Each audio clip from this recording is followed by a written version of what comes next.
प्रणाम संजू भाई। विपिन शाह जी सलाम।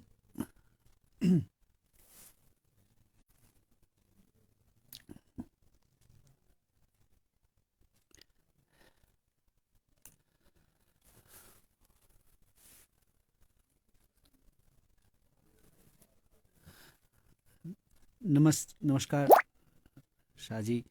राजीव दा नमस्कार।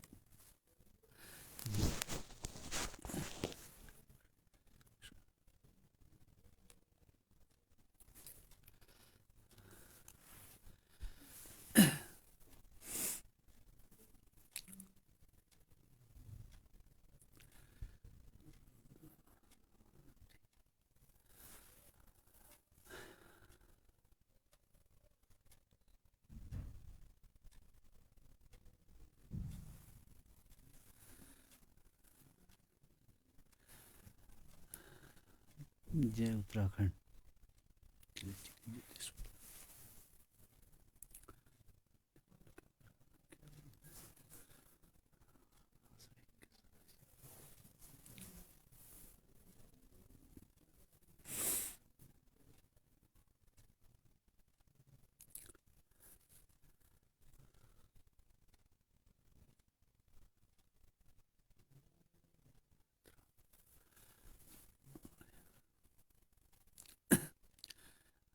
प्रणाम नेगी जी। जय हो। तो नमस्कार साथियों। अ, आज भी हम लोगों का धरना तहसील पर जारी रहा और बड़ी संख्या में महिलाएं, लोग और बाहर से समर्थन देने वाले वहां पहुंचे।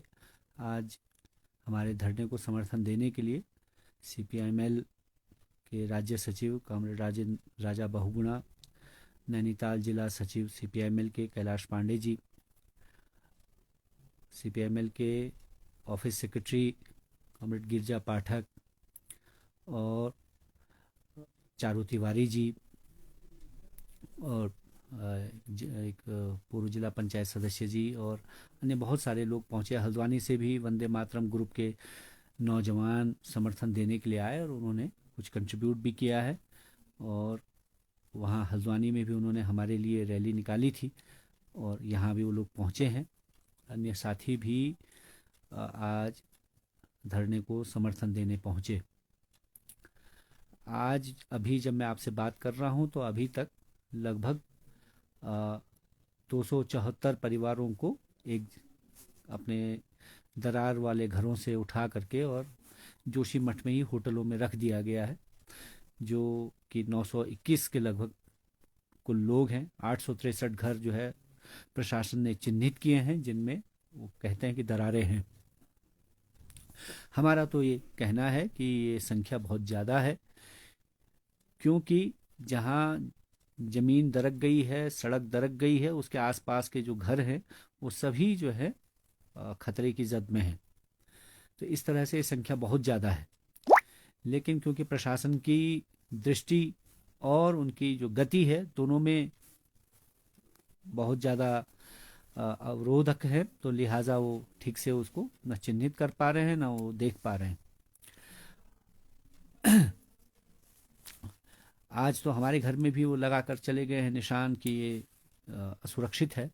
लेकिन हमने तय किया है कि जब तक जो है आप जोशीमठ में जो होटल हैं जहां आपने लोगों को रखा हुआ है उनकी गारंटी नहीं देते कि जोशीमठ में जो होटल हैं वो सब सुरक्षित हैं और उनमें कुछ नहीं होगा, तब तक हम अपना घर खाली न करने का हम निर्णय लेते हैं। और हम आपसे भी अपील करते हैं कि सभी लोग, पहले तो प्रशासन ये बताए कि जहाँ जिन होटलों में रखा जा रहा है वहाँ जो है सब कुछ ठीक है, सुरक्षित है, वहाँ हमारे सामान रखने की, हमारे बच्चों के लिए पर्याप्त दूध इत्यादि सबकी व्यवस्था करें, जिसको लेकर के आज बहुत शिकायतें थी और हमने सभा में भी इस बात को रखा कि लोगों को पर्याप्त मात्रा में न हीटर मिल रहा है न सुविधा मिल रही है। इस ठंड के मौसम में बगैर गर्म व्यवस्था के, गर्मी के रहना संभव नहीं है।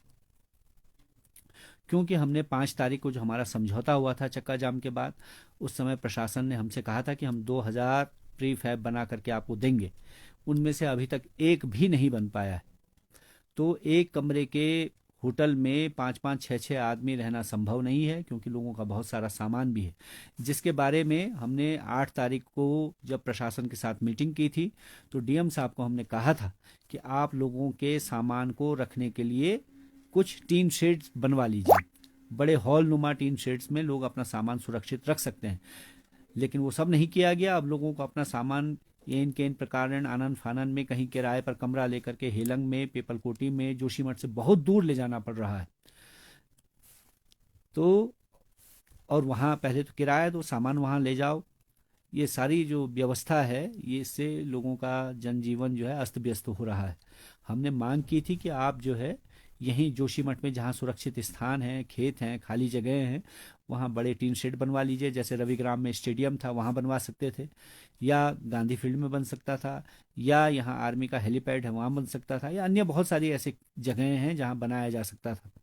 वहाँ जो है लोगों का सामान सुरक्षित रखा जा सकता था। लेकिन ये तो किया नहीं जा रहा है, और जिन होटलों में रखा भी जा रहा है वहाँ भी पर्याप्त सुविधाएं नहीं हैं। इसलिए हम तो ये कहना चाहते हैं प्रशासन से कि हम तब तक अपना घर खाली नहीं करेंगे जब तक आप हमारे लिए पूरी व्यवस्था नहीं करें। आपको कहा गया था कि आप प्रीफैब बना लीजिए, ताकि 2 कमरा 3 कमरा जो है किचन लेटरिन बाथरूम लोगों का रहे। कब तक ये वाला खाना खाते रहेंगे?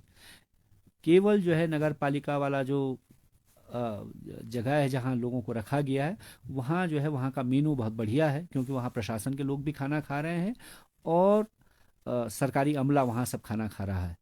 तो वहाँ तो आप बढ़िया भोजन भी मिल रहा है और सब कुछ। लेकिन बाकी जगहों में ये हालात नहीं है, ये स्थितियाँ नहीं है। इसलिए एक बात तो हमने तय की है कि जब तक आप जो है पर्याप्त सुविधा, पर्याप्त व्यवस्था, जिसका कि आपने वादा किया था, नहीं देते हैं, हम अपना जो स्थान है उसको खाली करने को तैयार नहीं हैं। दूसरी बात इसमें यह है कि जिन होटल्स में आप रख रहे हैं लोगों को, उनकी भी कोई गारंटी नहीं है कि वो सुरक्षित हैं। बहुत सारी ऐसी जगहों पर जहां आपने लोगों को रुकाया है, वहां जो है दरारें आनी शुरू हो गई है, या उसके आसपास की जगहों पर दरार है, या उसके आसपास की सड़क पर दरार है। दूसरी बात, जो आज भी एक खबर आई है कि जिलाधिकारी की टीम जो है ढाक में जगह देखने गई है। हम पहले ही इस बात को प्रशासन को कह चुके हैं कि जोशीमठ के अतिरिक्त आप जहां भी जगह देखेंगे वहां जो है आप केवल विवाद खड़ा करेंगे। पीपल कोटी में आपने यही किया। अभी जो है मुझे एक फ़ोन आया है पीपल कोटी से, वहाँ जो बंड विकास समिति के जो युवा लोग हैं, उन लोगों ने आज एक बैठक की थी पीपल कोटी में, और पूरे बंड विकास समिति के जो लोग थे वहाँ, जो संगठन के लोग हैं, 200-250 लोग वहाँ जमा हुए, और उस मीटिंग में बाकायदा उन लोगों ने इस बात को रखा कि जोशीमठ के लोगों ने ये अपील की है, और जोशीमठ में हम लोगों ने ये कहा है कि हमको आपकी सार्वजनिक उपयोग की भूमि नहीं चाहिए, और प्रशासन जो है ये भूमि को जबरदस्ती प्रस्तावित करके हमारे बीच में एक वैमनस्यता पैदा करना चाहता है। तो अभी मुझे अभी फ़ोन आया था वहाँ से, जो बंड विकास युवा समिति के जो नेता हैं भंडारी जी, और उन्होंने कहा है कि हमने ये बात वहाँ कही, और हम लोग पूरी तरह से आपके साथ हैं, हमारा समर्थन आपको है, और हम लोग आपके धरने पर समर्थन देने भी आ रहे हैं जिसकी आपने अपील की थी। तो कल वो हमको तिथि बताएंगे कि कब वो आने वाले हैं समर्थन देने के लिए। दूसरी बात ये मैंने उनसे कहा है कि आप न सिर्फ समर्थन दें, बल्कि अपने पीपल कोटी में भी अगर संभव है तो वहाँ भी आप जो है एक धरना कर सकते हैं, हमें बुला सकते हैं, ताकि हम लोगों को वहाँ जो है इस बात के लिए समर्थन जुटा सकें। तो ये जो पॉजिटिव चीज़ है जिसके कि हमारे आंदोलन में हमने इस बात को बार बार रखा कि हम जो है सारे जो देशवासी हैं हमारे साथ खड़े हैं इस समय में। प्रशासन जो है इस एकता को, इस समर्थन को खत्म करने के लिए इस तरह के हथकंडे अपना रहा है। हम तो ढाक में भी कह रहे हैं कि ढाक की जनता से भी हम कहना चाहते हैं कि हमारा कोई इरादा जो है वहाँ आने का नहीं है। हम तो जोशीमठ के आसपास ही जो जगहें हमने चिन्हित करवाई हैं उन्हीं में व्यवस्था चाहते हैं। जोशीमठ के बाहर प्रशासन जो भी जगहें देख रहा है वो केवल हम लोगों को आपस में लड़वाने के लिए और क्षेत्र में वैमनस्यता पैदा करने के लिए कर रहा है, क्योंकि वो ढाक के लोगों की जगह है, उनके उपयोग की जगह है। तो आज जिस तरह से बंड के लोगों ने हमारा समर्थन किया है और वहाँ बैठक की है और उन्होंने हमारे धरने में आने की बात कही है, ये हमारे लिए हमारा हौसला बढ़ाने वाली है, और ये क्षेत्र की एकता को भी बढ़ाने वाली, मजबूत करने वाली बात है। इसके साथ ही आज जो खबर आई है यहाँ प्रशासन की तरफ से कि उन्होंने जो है विस्थापन पुनर्वास को लेकर के गंभीरता से विचार करना शुरू किया है। तो हम कहना चाहते हैं कि हमने पहले भी इस बात को कहा है कि जो राष्ट्रीय पुनर्वास विस्थापन नीति है 2007, उसके अनुसार आप जो है उसका गजट नोटिफिकेशन जारी कीजिए और तत्काल जो है उसमें 2 अफसर्स की नियुक्ति करते हुए और इस प्रक्रिया को आगे बढ़ाइए। उसमें प्रत्येक व्यक्ति से आप बात कीजिए, उसकी क्या ज़रूरत है, उसका क्या नुकसान हुआ है, उसका आकलन कीजिए। ये अलग अलग आप जो कर रहे हैं और बार बार ये कहने के डीएम साहब एक तरफ बयान दे रहे हैं कि हम लोगों से राय ले रहे हैं, लेकिन आप कोई राय नहीं ले रहे हैं। आप अपने आप ढाक में ज़मीन देखने जा रहे हैं, आप अपने आप पीपल कोटी ज़मीन देखने जा रहे हैं, आप अपने आप सब कुछ तय कर दे रहे हैं। आप लोगों पर वन टाइम सेटलमेंट के लिए दबाव डाल रहे हैं, जिसको लेकर के हमने सभी स्थानीय लोगों से कहा है कि ये वन टाइम सेटलमेंट ठीक वैसा ही है जैसा तपोवन में, ढाक में, पैनी में, सेलंग में एनटीपीसी ने लोगों के साथ किया, रविग्राम में लोगों के साथ किया। वन टाइम सेटलमेंट का अर्थ है कि एक बार में आपका एक मुश्त पैसा दे दिया जाए और उसके बाद आपका कोई हक नहीं बनेगा। तब हमारा कहना है कि अगर दोबारा कभी जहां आप हमको बसाएंगे वहां कोई आपदा आएगी, कोई मुसीबत आएगी, तो क्या फिर हम सरकार के पास नहीं जा पाएंगे? यही इसका अर्थ हुआ। यानी कि एक बार आपको विस्थापन दे दिया गया, दोबारा कोई मुसीबत आए तो फिर आप कुछ न कह पाए। जबकि क्या हम इस देश के तो नागरिक रहेंगे? हम पे जब भी मुसीबत आएगी क्यों नहीं हम सरकार के दरवाजे पर जाएंगे? क्यों नहीं हम फिर लड़ेंगे? क्यों नहीं हम पुकार करेंगे कि हमको चाहिए? तो इस बात को हम खारिज करते हैं, वन टाइम सेटलमेंट को। ये जोशीमठ की जो निवासी हैं, मूल निवासी, वो इस बात को कतई स्वीकार नहीं करते। इस बात के लिए जो प्रशासन दबाव डाल रहा है, इसको भी हम नहीं मानते हैं, खारिज करते हैं। तीसरी बात यह है कि जो ये प्रशासन की के इसके अलावा जो है लोगों को जो फ़ोन पर ये पूछा जा रहा है उसको भी हम नहीं कहते हैं। हम कह रहे हैं कि आप जो है जो विस्थापन पुनर्वास की राष्ट्रीय नीति है और वो जो उस नीति के तहत ही आप विस्थापन पुनर्वास के लिए लोगों के से विकल्प पूछे, पहले उसका गजट नोटिफिकेशन कीजिए और उसके अनुसार काम कीजिए। मुख्यमंत्री धामी जी ने अब एक नया जो है अपना प्रतिनिधि नियुक्त कर दिया है। मंदिर समिति के जो अध्यक्ष हैं अजेंद्र अजय, उनको कहा है कि वो मेरे यहाँ जो है प्रतिनिधि के तौर पर काम करेंगे। इससे पहले उन्होंने धन सिंह जी को, जो मंत्री हैं, उनको यहाँ प्रतिनिधि के तौर पर भेजा। उससे पहले जो है एक अपने सचिव को भेजा, मीनाक्षी सुंदरम जी को।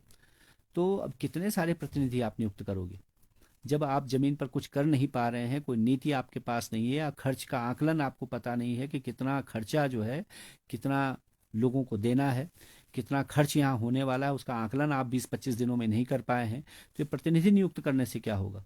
धन सिंह जी के कहने पर आपदा प्रबंधन के सचिव जो है उनकी नहीं सुन रहे हैं। तो जब मंत्रियों की सचिव नहीं सुनेगा तो ये प्रतिनिधि नियुक्त करके होगा क्या? हम तो कह रहे हैं क्योंकि आप स्वयं में सक्षम नहीं हैं, ना आप निर्णय लेने में सक्षम हैं, ना आपके पास कोई दिशा है, ना कोई कार्यक्रम है, ना कोई योजना है।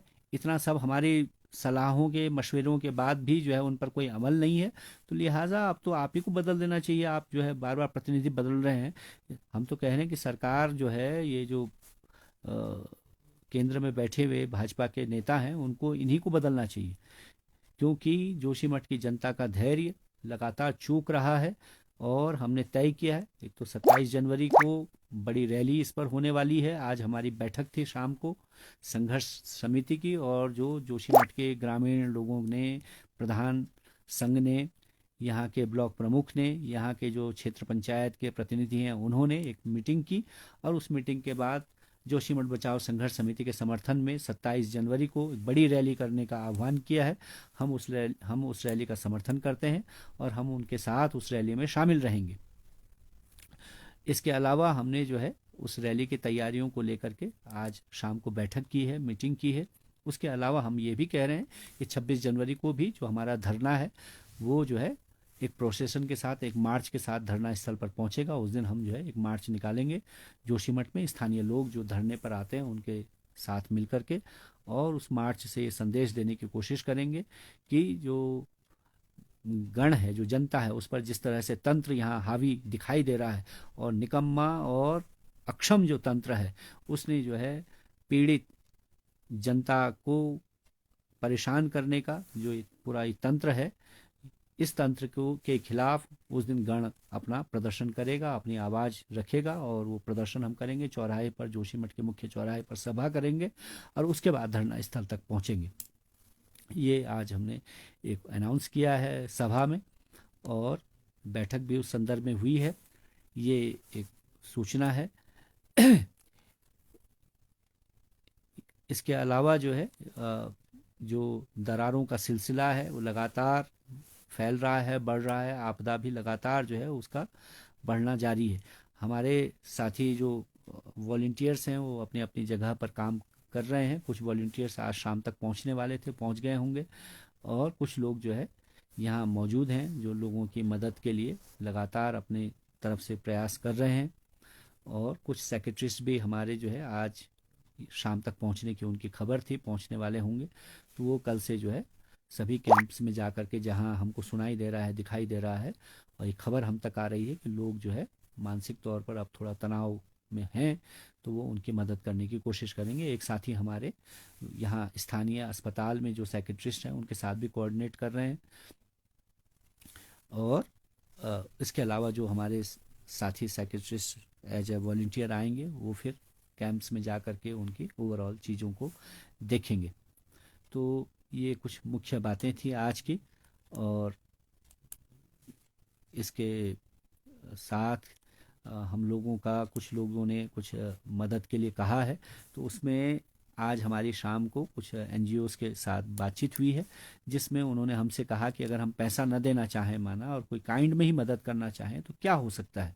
तो हमने उनसे कहा कि अगर आप काइंड में ही मदद करना चाहते हैं तो आप जो है हमको टीन शेड बनाने के लिए, यानी कि जहां हम लोग अपना सामान सुरक्षित रख सकें, या व्यापारियों का बहुत सारा माल है जो गोडाउन में पड़ा हुआ है और वहाँ टूटने वाला है गोडाउन, तो वो सामान सुरक्षित रखने के लिए हमको टीन शेड्स की ज़रूरत पड़ेगी, कुछ प्रीफैब की ज़रूरत पड़ेगी।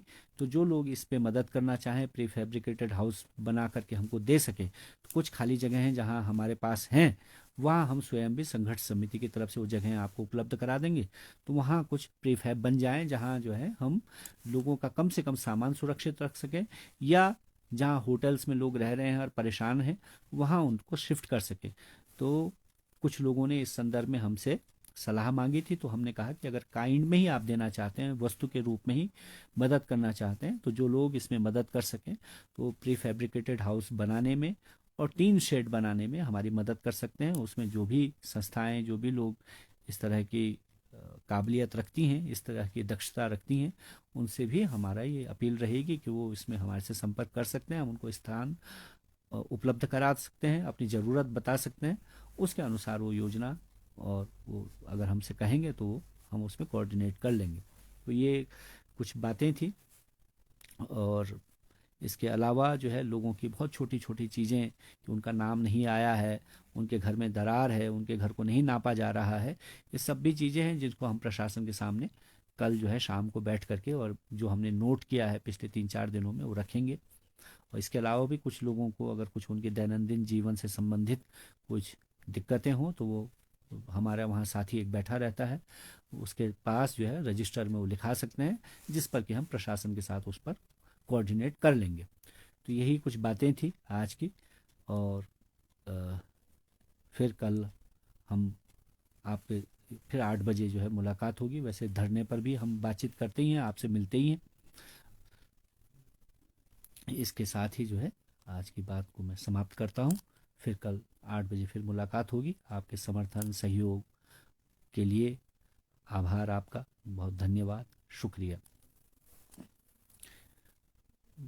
बाकी आपके तरफ से कुछ सुझाव हों इस संदर्भ में, आपका कोई अनुभव है तो हमसे शेयर कर सकते हैं। फेसबुक में कमेंट्स भी के माध्यम से भी हम उसको देखते हैं, पढ़ते हैं, है ना, और उस पर अमल करते हैं। आज भी कुछ लोगों ने कुछ सुझाव दिए थे, डॉक्टर रवि चोपड़ा जी का कुछ सुझाव उन्होंने दिए हैं, हमने उनको आगे बढ़ाया है। तो और भी कुछ लोगों का कुछ सुझाव और इसमें कुछ वो हो तो दें, तो हम उस पर अमल करेंगे। ठीक ठीक है साथियों, धन्यवाद, आभार, शुक्रिया।